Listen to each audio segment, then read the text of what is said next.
Assalamualaikum warahmatullahi wabarakatuh. Halo semua, perkenalkan nama aku Nisyanita Putri dari kelas 12 IPA 1. Di video kali ini aku bakal ngejelasin apa itu katabolisme dan anabolisme beserta perbedaannya. Sebelum itu, apa sih arti dari metabolisme itu? Jadi, metabolisme merupakan sebuah reaksi kimia yang terjadi di dalam tubuh, baik membuat energi atau menggunakan energi. Nah, selanjutnya kita akan ngebahas tentang katabolisme. Katabolisme merupakan reaksi pemecahan atau penguraian senyawa kompleks menjadi senyawa yang lebih sederhana. Biasanya penguraian ini untuk menghasilkan energi. Jadi, contoh dari proses katabolisme ini adalah respirasi. Respirasi pun dibagi menjadi dua, yaitu respirasi aerob dan respirasi anaerob. Respirasi aerob merupakan proses pembentukan energi yang membutuhkan oksigen.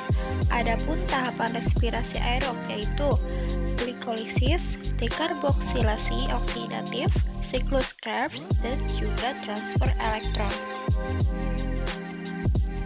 Tahap pertama yaitu glikolisis. Tahap ini berlangsung di sitoplasma. Jadi, pada tahap ini glukosa diubah menjadi 2-NADH, 2 asam pirufat, dan 2 ATP. Kemudian, 2 asam pirufat ini akan masuk ke tahap berikutnya, yaitu dekarboksilasi oksidatif.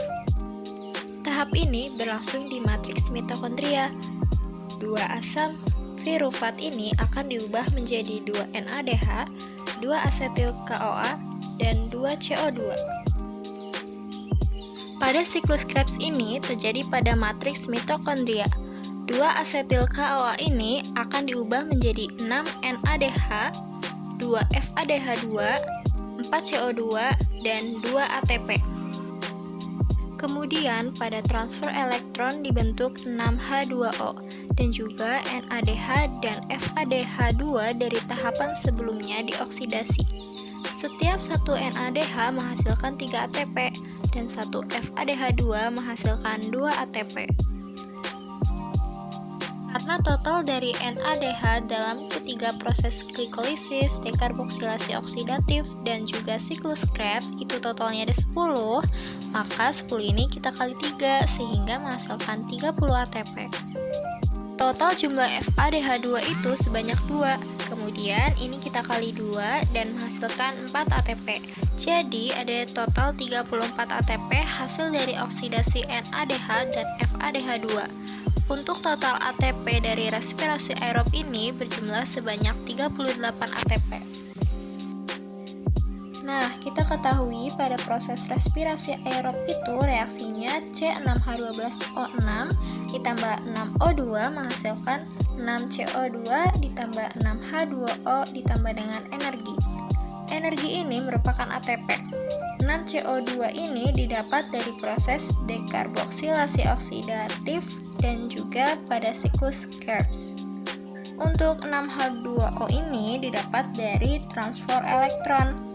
Dan 38 ATP ini didapat dari proses glikolisis, siklus Krebs, dan juga transfer elektron. Respirasi anaerob merupakan proses pembentukan energi yang tidak membutuhkan oksigen. Contoh peristiwa respirasi anaerob yaitu pada proses fermentasi. Fermentasi ini juga terjadi pada jaringan otot yang kekurangan oksigen karena aktivitas yang berlebih, dengan hasil akhir berupa asam laktat. Contoh reaksi dari fermentasi yaitu glukosa diubah menjadi 2 asam pirufat, kemudian diubah menjadi 2 fosfoenol pirufat, dan kemudian menghasilkan asam laktat. Nah, sayangnya respirasi anaerob ini hanya menghasilkan 2 ATP. Nah, selanjutnya ada yang disebut anabolisme. Kebalikan dari katabolisme, anabolisme merupakan proses pembentukan senyawa sederhana menjadi senyawa yang lebih kompleks. Biasanya, proses ini memerlukan energi. Contoh dari proses anabolisme ini yaitu proses fotosintesis dan juga kemosintesis. Fotosintesis merupakan proses penyusunan zat organik yaitu gula dari zat anorganik seperti H2O dan CO2 dengan bantuan energi cahaya. Fotosintesis ini dibagi menjadi dua, yaitu reaksi terang dan reaksi gelap. Perbedaan reaksi terang dan reaksi gelap dilihat dari tempatnya. Untuk reaksi terang itu berlangsung di granum, sedangkan reaksi gelap berlangsung di stroma. Kebutuhan cahaya pada reaksi terang membutuhkan, sedangkan pada reaksi gelap tidak membutuhkan. Untuk bahannya, pada reaksi terang memerlukan klorofil, cahaya, dan juga H2O. Sedangkan pada reaksi gelap membutuhkan ATP, NADPH2, dan juga CO2. Untuk produk yang dihasilkan pada reaksi terang yaitu ATP, O2, dan NADPH2, sedangkan pada reaksi gelap itu menghasilkan glukosa.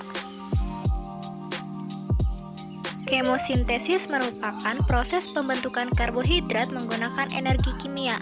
Contoh proses ini yaitu pada bakteri nitrifikasi yang menfiksasi nitrogen di atmosfer. Adapun contoh reaksinya yaitu 2NH2 ditambah 3O2 akan diubah menjadi HNO2 ditambah 2H2O dan juga ditambah energi sebanyak 158 kilokalori. Kemudian ada 2HNO ditambah O2 akan diubah menjadi 2HNO3 ditambah juga energi sebanyak 43 kalori. Perbedaan katabolisme dan anabolisme. Katabolisme memecah senyawa yang kompleks, sedangkan anabolisme menggabungkan senyawa menjadi kompleks. Melepas energi terjadi di katabolisme, sedangkan menghasilkan energi terjadi di anabolisme. Dan yang terakhir, menggunakan energi di dalam organ terjadi di katabolisme, sedangkan memperbaiki organ terjadi di anabolisme.